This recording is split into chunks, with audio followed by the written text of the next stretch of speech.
दोस्तों नमस्कार। आज हम थोड़ा और गहराई से धोलेरा स्मार्ट सिटी के बारे में जानेंगे। धोलेरा इंडस्ट्रियल स्मार्ट सिटी को विकास करने के लिए इसको 6 टाउन प्लानिंग में DMICDC Delhi Mumbai industrial corridor development corporation के द्वारा डिजाइन प्रस्तुत किया गया। लेकिन यहां पर एक दिक्कत खड़ा हुआ। 6 टाउन प्लानिंग का एरिया 50, 60, 70 और 100 वर्ग किलोमीटर के दायरा तक फैला हुआ था। गुजरात की राजधानी गांधीनगर से भी बड़ा एरिया एक टाउन प्लानिंग का दायरा होने की वजह से धोलेरा के डेवलपमेंट में आगे बेहद चैलेंजेस आने वाले थे। इस काम को आसान बनाने के लिए डीआईसीडीएल के द्वारा इस टाउन प्लानिंग के अंदर सब टाउन प्लानिंग लगाया गया, जिस वजह से दो फायदा हुआ। पहला, सब टाउन प्लानिंग की वजह से टीपी का दायरा कम हुआ और दूसरा, बाजार में हो रहे लैंड की कला बजरी या फिर दर वृद्धि के ऊपर सरकार अंकुश कसने में कामयाब हुआ। धोलेरा इंडस्ट्रियल सिटी को विकास करने के लिए गुजरात सरकार ने एक सुव्यवस्थित जमीन एकत्रीकरण के कॉन्सेप्ट को काम में लिया, जहां पर धोलेरा एसआईआर डेवलपमेंट अथॉरिटी ने जमीन के किसान या मालिकों से 50% लैंड अपने नाम पर यानी DSIRDA के नाम पर किया गया और बाकी बचे हुए 50% लैंड किसानों को लौटा दी गई। इसमें दो फायदा हुआ। पहला, सिटी को डेवलप करने के लिए सरकार को जितना जमीन की आवश्यकता थी उतना मिल पाया और दूसरा, जो किसान या जमीन के मालिक का सदियों से बंजर पड़ी हुई जमीन का मूल्य कुछ भी नहीं था, वह कई गुना तक बढ़ गया। अभी यह किसान या जमीन का मालिक अगर चाहे तो खुद की जमीन पर कोई इंडस्ट्री लगा सकता है या फिर किसी को भी बेचकर अपनी जमीन का सही कीमत अदा कर सकता है। अब आप सोच रहे होंगे, DSIRDA ने जो 50% जमीन किसानों से लिया उस पर क्या करने वाले हैं? अगर आप धोलेरा विजिट नहीं किए हैं या फिर अगर आप धोलेरा विजिट करने का प्लान बना रहे हैं तो एक बार जरूर विजिट कीजिए मेरे प्यारे साथियों। आज आपको धोलेरा के अंदर जो दिखने वाला है, ओह, देखकर आपकी आंखों को शायद यकीन ना हो, लेकिन यह सच है।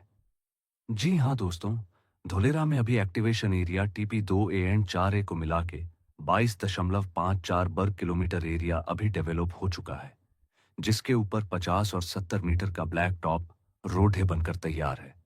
14 किलोमीटर की 100 फीट चौड़ा आर्टिफिशियल रिवर बनाए जा चुके हैं। आज इस सिटी में water treatment plant, overhead water tank, sensors, CCTV cameras लग चुके हैं। दुनिया का सबसे बड़ा साइकिल ट्रैक भी बन चुके हैं। रेणु पावर, टोरेंट पावर जैसे कंपनी अभी ऑपरेशनल है। टाटा सेमीकंडक्टर की मैन्युफैक्चरिंग यूनिट का काम तेजी से चल रहा है। 2026 तक ऑपरेशनल होने की पूरी उम्मीद है। टाटा के उच्च क्षमता वाले 5000 मेगावाट के सोलर पार्क आने वाले दिनों में पूरी धोलेरा को बिजली सप्लाई करेगी। पूरे देश से सस्ता बिजली आपको धोलेरा में ही मिलेगा, जिसमें से अभी 300 मेगावाट कैपेसिटी का सोलर पार्क बन चुका है। इस सिटी को pollution free, clean and green बनाए रखने के लिए प्लांटेशन के साथ अंडरग्राउंड ट्रंक इंफ्रास्ट्रक्चर का भी विशेष ध्यान रखा गया है। अंडरग्राउंड ट्रंक इंफ्रास्ट्रक्चर में ICT, power, gas, water supply, storm water जैसे चीजों का खास ध्यान रखा गया है। इससे एक लाभ जरूर होगा, रोड को बार बार खुदाई के विपरीत सेंसर और मॉनिटर के माध्यम से इसको जांच और रिपेयर किया जा सकेगा। धोलेरा के ब्रेन माना जाने वाले administrative come business centre for Dholera यानी ABCD बिल्डिंग से इस सिटी में लगे हुए कैमरास एंड सेंसर्स को कंट्रोल किया जाएगा। भविष्य में चाहे ट्रैफिक जाम हो, फायर एक्सीडेंट हो, स्टॉर्म वाटर लॉगिंग हो, चाहे किसी भी प्रकार का इमरजेंसी को इसी ABCD बिल्डिंग से कंट्रोल किया जाएगा। आखिर में धोलेरा को पूरे दुनिया से जोड़ने के लिए एक्सप्रेसवे अभी ऑपरेशनल हो चुके हैं। इंटरनेशनल एयरपोर्ट ऑपरेशनल होने वाला है। सिटी के विकास के साथ साथ मोनो और मेट्रो रेल की भी कनेक्टिविटी देखने को मिलेगी। इंडस्ट्रियल सिटी होने के कारण इस सिटी में लॉजिस्टिक और ट्रांसपोर्ट के लिए एक डेडिकेटेड फ्रेट कॉरिडोर भी बनाया जाएगा। धोलेरा में सभी वर्ग के लोगों के लिए एक समान अवसर उपलब्ध है।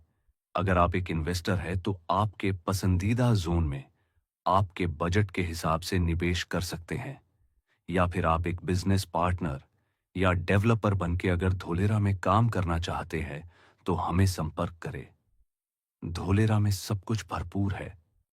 आप नीचे दिए गए नंबर पर कॉल करके धोलेरा विजिट का प्लान बना सकते हैं। आपका धोलेरा में बहुत बहुत स्वागत है। हमें लाइक, फॉलो, सब्सक्राइब करें। अगर वीडियो पसंद आया है तो अपने दोस्तों से जरूर शेयर करें। धन्यवाद।